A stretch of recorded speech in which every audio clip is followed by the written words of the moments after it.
श्री गुरुदेव ने पहले हमें अपने समीप खींचा, अपना सानिध्य प्रदान किया, प्रेम प्रदान किया, अपनी निकटता तथा स्नेह का एहसास दिलवाया। और जब हम उसके आदी हो गए तो उन्होंने हमसे दूरियां बढ़ा लीं, विरह की व्यथाओं का आभास भी करवा दिया। इसी प्रकार की बातें सोच सोच कर एक दीर्घ निश्वास सा निकल जाता है और आंतरिक वेदना उभर आती है।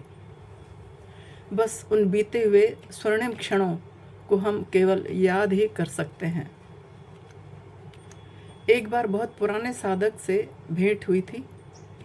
बातों ही बातों में उन्होंने एक रोचक घटना का वर्णन किया था। उन्होंने बताया था कि वे पहले गुरुदेव स्वामी शिवम तीर्थ जी महाराज जी की बहुत भर्त्सना किया करते थे। उन्हें बहुत ही भला बुरा कहा करते थे और उनके पीठ पीछे उनकी आलोचना किया करते थे, जी भर के आलोचना किया करते थे। महापुरुषों के विषय में अक्सर ऐसा हुआ करता है। अब गुरुजी तो अंतर्यामी ठहरे, उनके मन के भावों को भी वे जानते थे। एक बार उन्होंने उन्हें बुलाया और उन्हें संबोधित करते हुए कहा, ज़रा अंदर आइए। यह सुनकर वे साधक बहुत घबरा गए। उनके अंदर भय व्याप्त होगा। आखिर अपराधी मन जो ठहरा।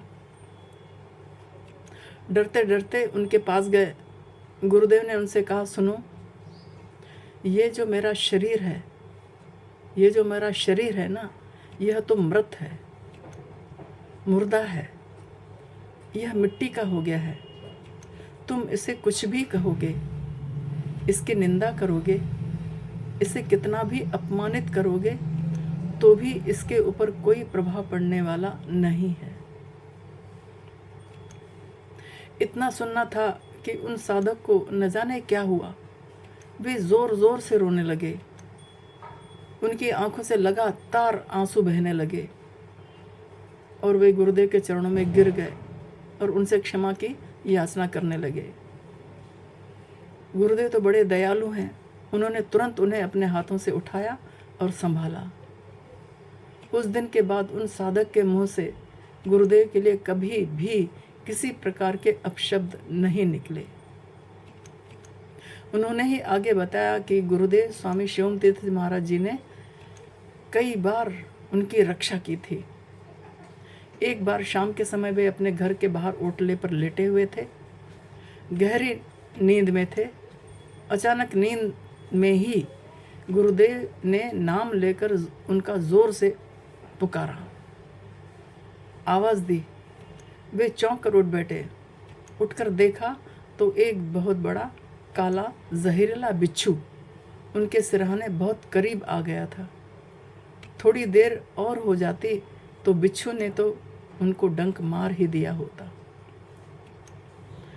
कई बातें ऐसी भी थीं जिन बातों को गुरुदेव ने मेरे ही सामने उजागर करने में कोई संकोच नहीं किया था, या ये कहा जाए कि जानबूझकर मेरे सामने उन्हें स्पष्ट कर दिया था। एक बार एक साधक के घर गुरुदेव का भोजन था। गुरुदेव मुझे भी वहाँ अपने साथ लेते गए। और भी साधक थे, परंतु शायद उन साधक के हृदय में मेरे प्रति अच्छा भाव नहीं होगा, कुछ द्वेष का भाव होगा। 2-3 बार पहले भी गुरुदेव मुझे वहाँ अपने साथ लेके गए थे उनके घर पर। वहाँ पहुंचकर थोड़ी देर के पश्चात गुरुदेव ने उन साधक की ओर देखते हुए कहा, हालांकि आपकी इच्छा नहीं थी कि कुसुम मेरे साथ आए, लेकिन यह जानते हुए भी मैं इसे अपने साथ लाया हूँ। गुरुदेव की यह स्पष्ट उक्ति मेरे ही सामने सुनकर उन साधक की आंखें शर्म से नीची हो गईं। वे कुछ कह नहीं पाए। एक अंतराल के बाद एक ऐसा समय भी आया जब उन्हें छोड़कर उनके सब साथी आगे बढ़ गए थे। एक स्थान पर गए थे हम सब साथ में, सब लोग छोड़कर उन्हें चढ़े गए थे। वे उस समय अशक्त थे, कमज़ोर थे, वृद्धावस्था को प्राप्त हो गए थे। तब गुरुदेव की प्रेरणा से मुझे ही उनका साथ निभाने का अवसर मिला था। इसी प्रकार जब गुरुदेव मुंबई जाते थे, अधिकतर एक साधक के घर पर कुछ दिन निवास करते थे। एक बार गुरुदेव ने वहीं से मुझे देवास में फ़ोन किया और कहा, कुसुम बहन, मुंबई आ जाओ छुट्टी लेकर, हम अमेरिका जा रहे हैं, फिर न जाने कब वापस लौटें। बस इतना सुनना था कि मेरी बेचैनी बढ़ गई। मैंने तुरंत 20 दिन की छुट्टी की अर्ज़ी दे दी। छुट्टी मंजूर हो गई और मैं मुंबई के लिए अकेले ही रवाना हो गई। जिस साधक के घर पर गुरुदेव ठहरे थे, उन्हें ही गुरुदेव ने गाड़ी लेकर मुझे लेने के लिए स्टेशन पर भेजा। घर पहुंचकर नहा धोकर कुछ स्वस्थ होकर बैठे तो गुरुदेव ने उन साधक के मन के भावों को पढ़ते हुए मेरे ही सामने उन्हें संबोधित करते हुए कहा, ये जो साधक लोग आते हैं ना, ये केवल मेरे लिए ही इतनी दूर से कष्ट उठाकर आते हैं। उनके हृदय में मेरे प्रति प्रेम है। ये किसी और इच्छा या स्वार्थ के वशीभूत होकर यहाँ नहीं आते हैं। इसलिए मेरा कर्तव्य हो जाता है कि मैं इनका विशेष ध्यान रखूं। गुरुदेव का इतना संकेत उन साधक के लिए पर्याप्त था। वे कुछ कह नहीं पाए, बस उन्होंने संकोच से अपनी गर्दन झुका दी थी। गुरुदेव ने उनके मन के भावों को पढ़ लिया था, इसलिए तो ऐसी बात कही। मेरे जीवन में एक ऐसा भी वक्त आया जब मेरा आश्रम में जाना कुछ दिनों के लिए एक प्रकार से बंद हो गया था।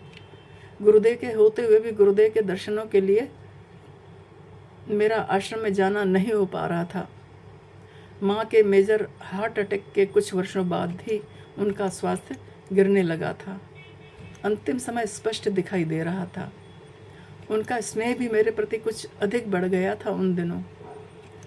शाम के समय वे मेरे लौटने की प्रतीक्षा करती हुई दरवाजे पर ही बैठी मुझे दिखाई दे जाती थी। डॉक्टर की हिदायत के अनुसार मुझे शाम को उन्हें बाहर घुमाने ले जाना होता था, जो उनके स्वास्थ्य के लिए लाभदायक था।